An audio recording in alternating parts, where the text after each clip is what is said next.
explain what AirDNA is, and do you trust it?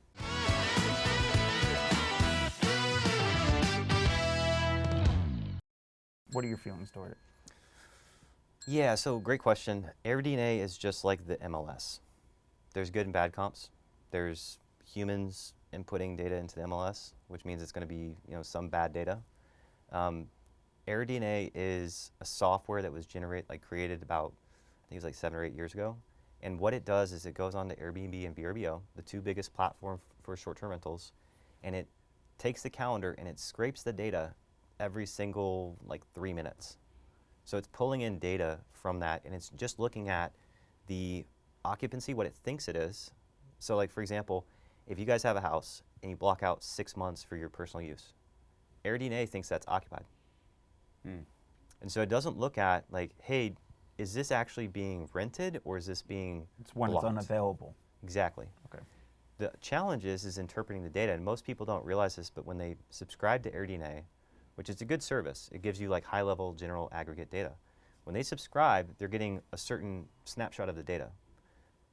The problem with that is that when you go into the data, if you actually pull down the Excel file and you start looking through it, there's a lot of properties that have 1 or 2 reviews, and unless it's one of the big short-term rental management companies like Evolve or Vacasa, chances of them actually being that occupied is very slim. So you can look at the data set and you can actually see what's the top 30% doing, what's the bottom 30% doing, and say this is what we want to do, this is what we don't want to do, and then forget these people, because we don't want to be here. We want to be here or here, right? We want to look at this and figure out how to not do that and replicate it, right? Replicate this. So when you look at AirDNA, it's just a data source. There's a lot of other things to consider too, like how close are you to a major hospital? If you're close to a hospital, you'll be booked. And if you're going for the high end, you're going to get doctors. I was about to say, is that long-term nurses and who traveling? A great example is I called on a house. I just saw a sign and called it. And the lady that owned this house, it was a 5-bedroom, 4-bath house, about 3,000 square foot. I'm like, hey, this is the nice end homes that we want to go for, right? And she had rented it to a doctor for a year, and he was coming from Houston. He was an emergency room doctor. And his wife called him and said, I'm going to divorce you if you don't come home.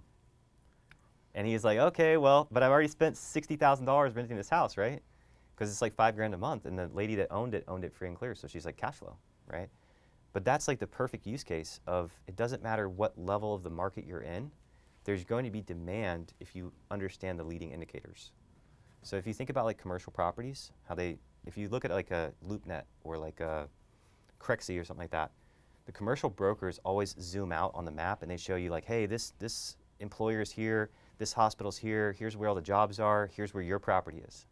It's the same thing with short-term rentals because it's a business.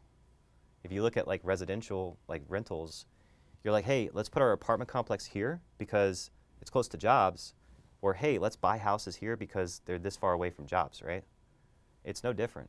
So if you're looking at what would our property work best as, what's nearby? So it's interesting because everyone originally, when you started thinking about vacation rentals, short-term rentals, whatever you want to call them, there was oh, well, what about down in Corpus Christi, or what about down in, or over in Destin, Florida, or by the lake? And it's but you're seasonal then, right? Yep. Now you have seasonal rentals. Yep. And I think that everyone, that's everyone's primary thought.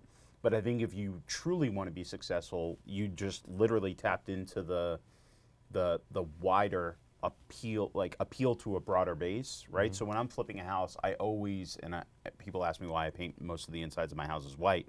And I'm because they're blank canvases. And that's what Allie says too. Yeah, they're just blank canvases. They're gorgeous, but they're white because they're just appealing. I want the biggest pool of people to look at it. Yep.